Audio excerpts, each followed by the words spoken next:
Welcome back to Wojo's Greenhouse and Garden Center here in Ortonville. I'm George, and we're ready to film another segment of the Green Team. Around the Garden Center this week, each time we've started this program, I've talked about watering. And behind me, I have an example of what happens to a wonderful serviceberry shrub when it's taken home and not watered.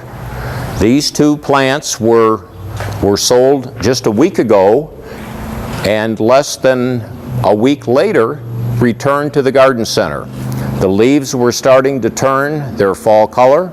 It was in stress from not having enough water, and now it's losing its leaves.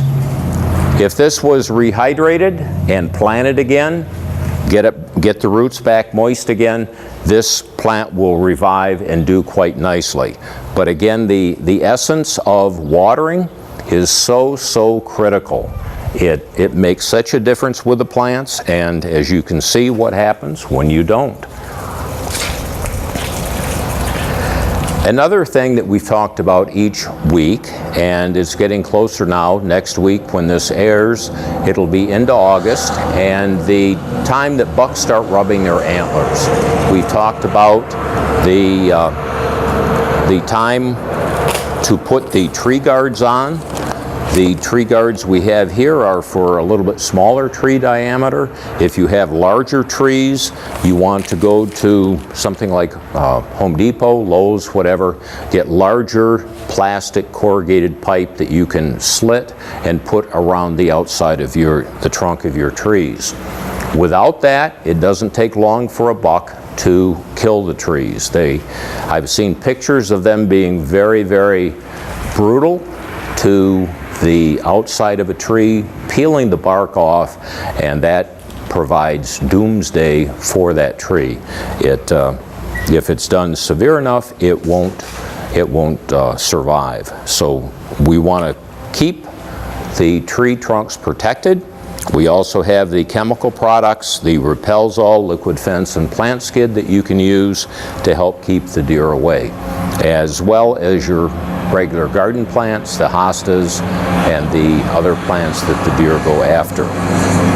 Japanese beetles appeared last week in my yard, and I was fortunate enough to have this product. I used 8, and instead of squeezing, I put this on the end of a hose. The hose was close enough, and I was able to drench down the porcelain berry vine in my roses, and as of yesterday, knock on wood, I didn't have any Japanese beetles back. So it's an idea of staying observant. If they come back again, if there's another hatch and they come back again, I'll be reapplying this, but so far so good with the Japanese beetles in my own yard. But we do have the products here that will help with that. The beetle traps that we've talked about in previous episodes, and also the Bear Systemic, which is an excellent product to use that provides that year-round protection. It has the insecticide come up into the plant, and it wards off insects for up to 12 months. I had a guest come in this morning with a maple leaf, a stem off a maple leaf, and it was the cross-section of the stem that provided me with the clue as to what he had. His maple tree had a fungus called verticillum wilt, and I'll mention this again next week when I'll have some better pictures of it. I was just able to identify it, but it's a condition where a fungus which is in the soil becomes active. It comes up into the vascular system of the tree. It blocks it off, and then the tree, in a defense mechanism, provides more blockage, and consequently you lose sections of the tree due to that fungus. So I'll have more information next week with some pictures, and also the cross-section of the stem that gives us a clue as to what it actually is.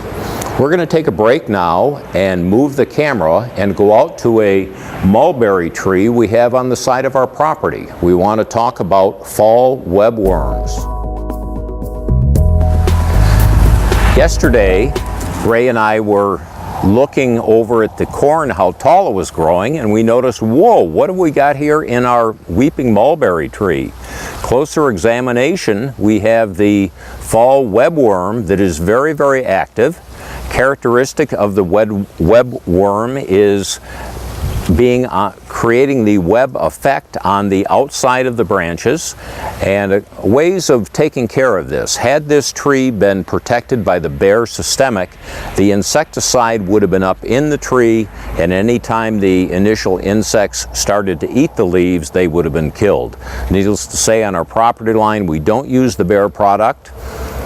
If we were to cut a hole through this and expose the worms, many times birds will eat the worms. But what I'm going to do with this, and another way of doing this, if it's outside on the outside stems, you can simply cut the stem off and destroy it.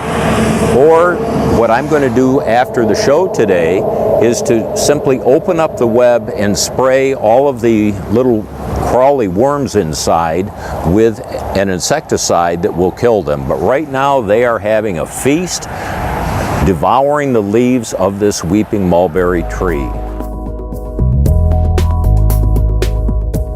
As we continue, I want to mention also with those fall webworms that it's much easier to deal with them when they're smaller.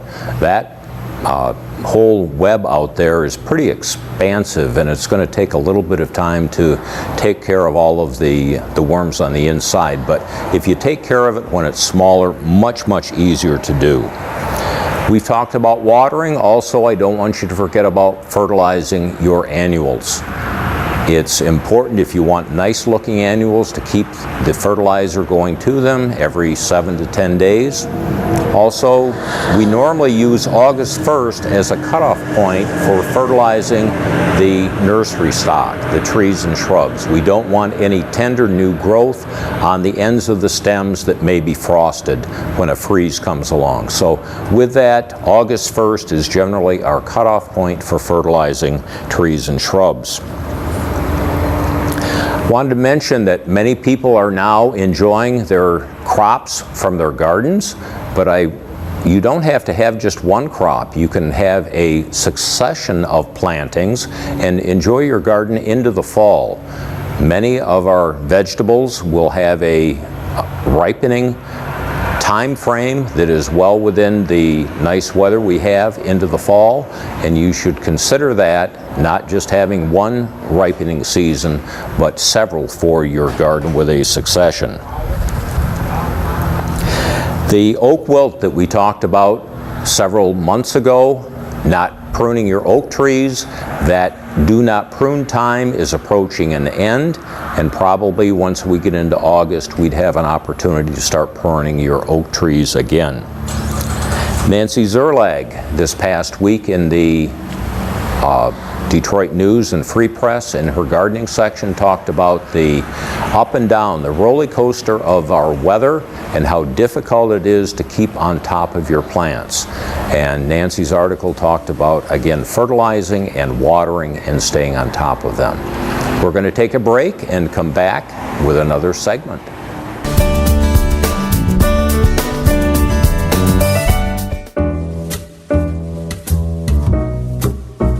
We here at OCTV cover the local events and government meetings of Oxford, Addison, and Leonard. We also produce and edit programs for you viewers out there. With the leadership of our station manager, Bill Service, we have been a very successful team, winning awards from the state of Michigan for Best Electronic Media, giving attention to our local veterans. We also won awards for excellence in directing and educational programs. With the help of our great new equipment and our technical directors, we write, produce, and broadcast our local news for you. Without our production manager, Terry Stiles, our channel and station wouldn't be the well-oiled machine it is today. She coordinates the editing assignments and shoot schedule with our editors and camera people.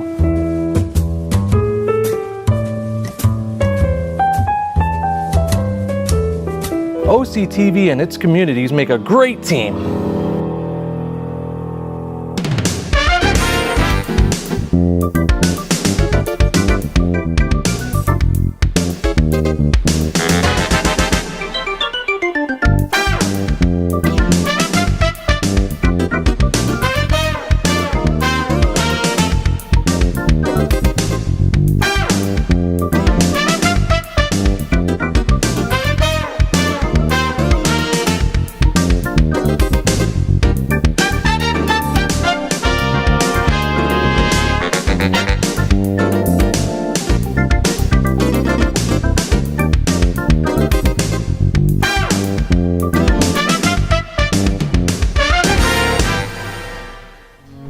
Canine Stray Rescue is Oxford's own local dog rescue. Call them at 248-628-0435 or go to their website dogsaver.org and click on the Canine Stray Rescue League link. Second segment today, we're going to talk about planting a shrub. And when we talk about planting, a lot of it has to do with location, location, location. We want you to take a look at where the plant is going. How much sunlight does it get? What exposure is it? Is it north, east, south, or west? Some plants do better on the east side where they have winter protection with the house blocking the wind and blocking the sun. Other plants can go in a full sun situation. So before you start any digging or any planting, you want to think about the plant, think about its proper location. Other thing you want to do is take a look at your soil. What kind of soil do you have? Is it pretty decent soil? Is it gravel pit, like Oxford, known as the gravel pit of the world? Or is it sandy, clay, whatever? We have soil amendments we'll talk about in a moment that you can add to your soil to help condition it. But it's an idea of knowing what your location is and what you're dealing with as you get started. What I'd like to talk about first of all, when you're planting a plant, for example, like this hydrangea, you're normally going to dig a hole as deep as the pot and 2 to 3 times as wide. In a normal setting, we talk about twice as wide, but in a heavy clay situation where you may be doing more conditioning of the soil, you will possibly go 3 times as wide to give the plant better soil to grow in. Sometimes people say, well, can I dig the hole deeper? That's normally not advised because many times when people dig a hole deeper, they don't compact the soil. And the plant will settle and actually go down too deep, planted deeper than what it should to grow successfully. So normally, we don't talk about going deeper than it is in the container, and that gives it a good height to grow in. What I like to do and what I recommend to people do, and I do this at home whether I'm dealing with a tree, a shrub, a perennial, or an annual, I will take it and I will set it in a bucket of water. The idea is to submerge this. Get this plant totally submerged, and when I do this, air bubbles are going to come out of the roots. When air bubbles quit coming out, which takes a couple minutes, I know that the roots are saturated. It's important for me, and I recommend to you, to get these roots saturated because when you're watering, water will go to that root mass like a sponge. Water adheres to the water, and it's very easy to keep this plant looking as nice as it is today. If that root mass dries out and you water, water will fall off the side, and you never get the full impact of your watering that you do at this planting time when the plant is submerged. So what I recommend that we do, and again I do this with both trees, shrubs, and all our plants, is to submerge this, and I think you'll be able to watch and see the air bubbles. And when these air bubbles quit coming up, I know I have the plant totally hydrated. And once it's hydrated, the next thing we're going to do, and I didn't bring my hatchet here today, but I have either a hatchet or a small axe at home. And what I recommend that we do is take the plant out of the pot, and once the bubbles quit coming out, we'll actually demonstrate that. Taking it out, and you're going to see how the roots are going inside the pot in a tight mass. They're pot bound, and it's important to break up that root mass so that the roots have a tendency to go out. Much of what we get returned here appears as though the guest took it right out of the pot, plopped it in the ground, and didn't do a thing to work with the roots. Some people think you're taking a hatchet to this, you're going to cut them and break them, and my answer is yes, you're not harming them, you are actually helping them by doing that. So with this, you can see some of the roots that are going in a circle inside this. The idea would be to wail on this, breaking this physically open so that you're able to spread those roots. The next thing we talk about doing is amending the soil. We have several different amendments here. We've used peat in the past. Regular peat moss added to your soil is a good soil conditioner. Our compost manure in this bag has the compost and dried manure. It doesn't smell like you think it might, but it also has peat mixed in with it, so this is an excellent conditioner. Over here on this side, we have what's called aged pine bark, ground up, and it's an excellent soil conditioner, especially if you're planting plants that are acid-loving. With your rhododendron, your azaleas, your holly, your boxwoods, this soil conditioner is an excellent conditioner. So we recommend you consider different kinds of conditioners. Amend your soil. You're making a nice investment in this plant, and you want to give it the nicest growing medium that it can possibly grow in. So consider that, and consider the kind of conditioner that you use. When you plant it, you're going to again separate those roots, get them separated, plant it, and many times what people will do when you take the dirt out of the hole, you'll mix a portion of this, let's say half of what you take out of the hole, with the compost manure or the aged pine bark or the peat, mix that together and then replant. Keep the plant watered, and also mulching it is important. Mulching is important because it gives us an opportunity to do weed prevention. When you have a nice layer of mulch on your bed, weeds are hard to go through that, and it's important that you, if you want a nice looking bed, to keep that mulch on. It also keeps the soil cooler, and on hot days, especially in the summertime with the sun beating down, the soil doesn't dry out as quickly, and it helps to make your watering more efficient.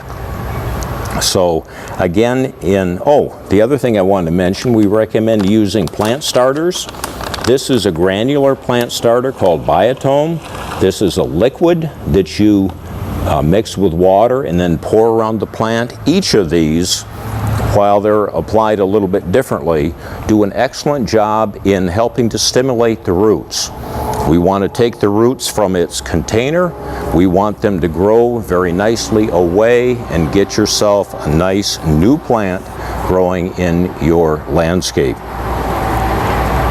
So again, in summarizing, we're talking about location. Does it need full sun? Can it get by with partial sun? Putting it in that proper location. We want to know, again, as you work with this, you're going to be digging a hole as deep as the container, twice as wide. You're going to be hydrating the plant. You're going to be putting it in a container of water so that those air bubbles come out. You're going to be working with the roots, breaking them open, amending the soil, and then mulching, planting, mulching, and then enjoying, keeping it watered. Thank you.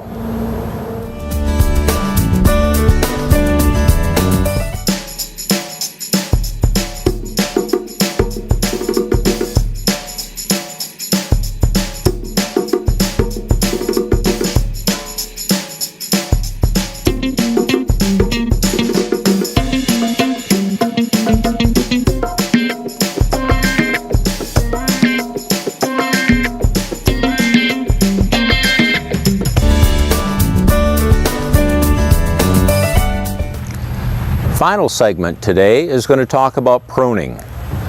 Pruning, you say, why would I prune my plants? Simply, what we do here in the garden center and also we would encourage you to do at home, is a chance to revitalize and or clean up your plants.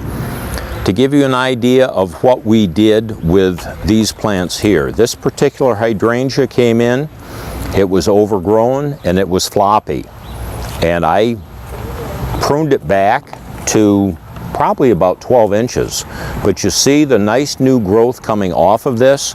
This is revitalizing this plant and it's going to have a nice shape for the future. This hydrangea came in early spring. The flowers that it had were spent and we pruned those. New flowers have sprung up with the pruning, and now we see 5 buds ready to pop on this hydrangea. What was a plant that we didn't think was going to be viable for sale now turns out to be a plant that in the next few weeks is going to be gorgeous. Down here I have a little gold mound spirea. When this came in a month ago, it looked pure ugly. It came in on a refrigerated truck. It was too cold for the plant. The leaves turned brown. It looked as though it had been frozen. I gave this a nice pruning. New growth has come off and we see nice new flowers coming. So we took a plant that looked pretty poor and with just minimal effort, pruning it, giving it a fresh start, the new growth comes up and it gives us a nice plant. We did the same thing over here with this 9-bark, Amber Jubilee. These were quite tall and looking a little bit leggy.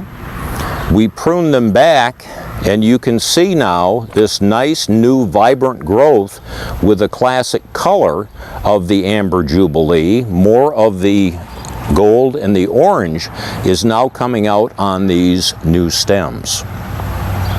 So by doing this, by pruning back, you're able to revitalize and clean up these plants, the plants that are looking a little bit old. I know at home I've got spirea that need to be pruned, and I'll prune those quite heavily.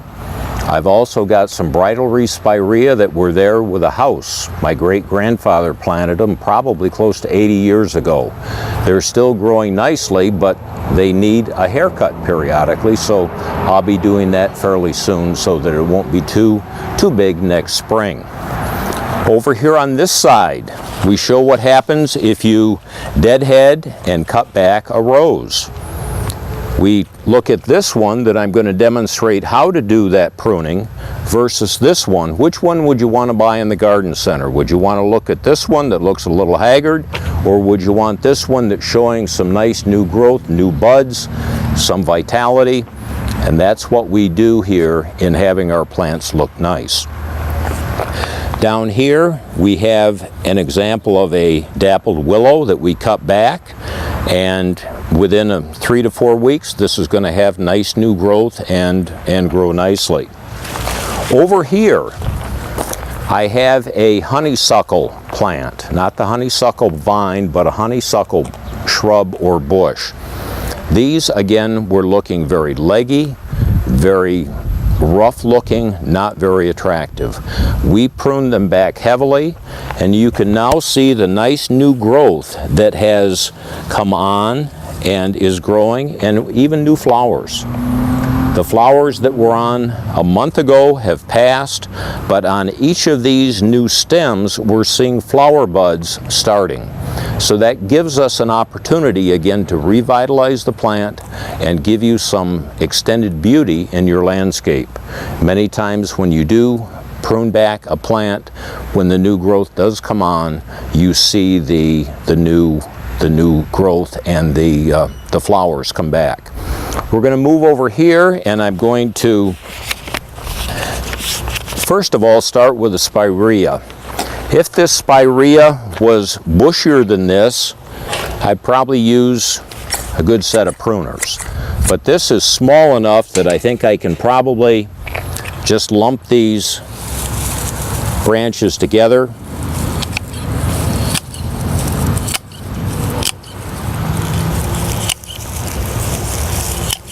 Pruning off the old flowers so that new growth will come on. and again give it a fresh look. It's really fun to watch these plants respond to that improving and cutting back. So this plant, like I say, if we come back and revisit this, new growth will come on this and probably another flower before the fall. With our rose, it's a matter of going in, finding where new growth is starting to come out, and pruning just above that so that we don't damage the new growth that's coming. Here we see this stem that is coming out new. I'm going to prune just beside it to give this a chance to come up and grow.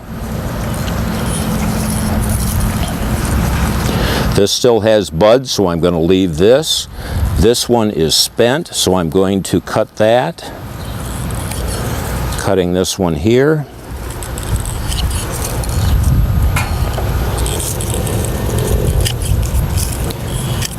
This is kind of fun too, it's therapeutic.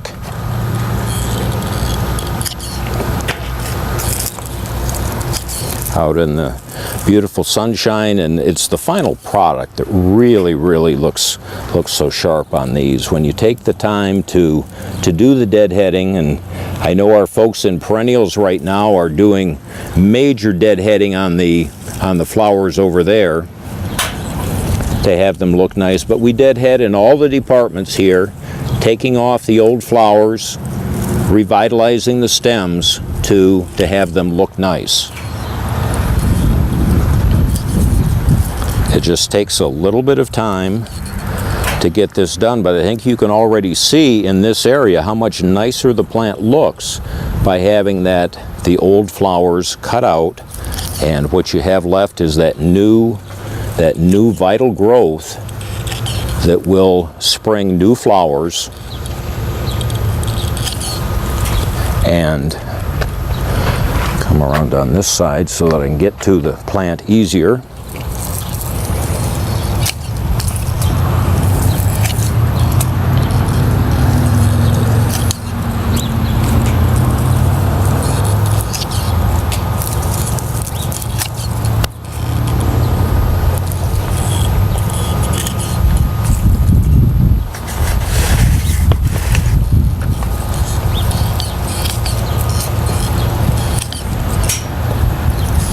Some folks don't have to prune because the deer are doing it for them, or Japanese beetles have been eating, but ours here are so far so good, and it now takes us to do that cleanup.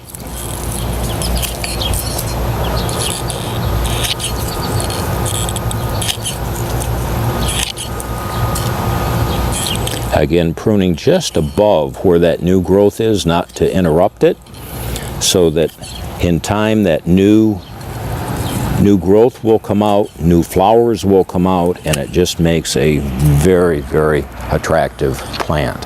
So I think you can see, while I'm not totally done, if we take a look at this, we have a nice fresher look and a plant that we're going to continue to enjoy. We'll see you next time. Enjoy your gardens, water your plants.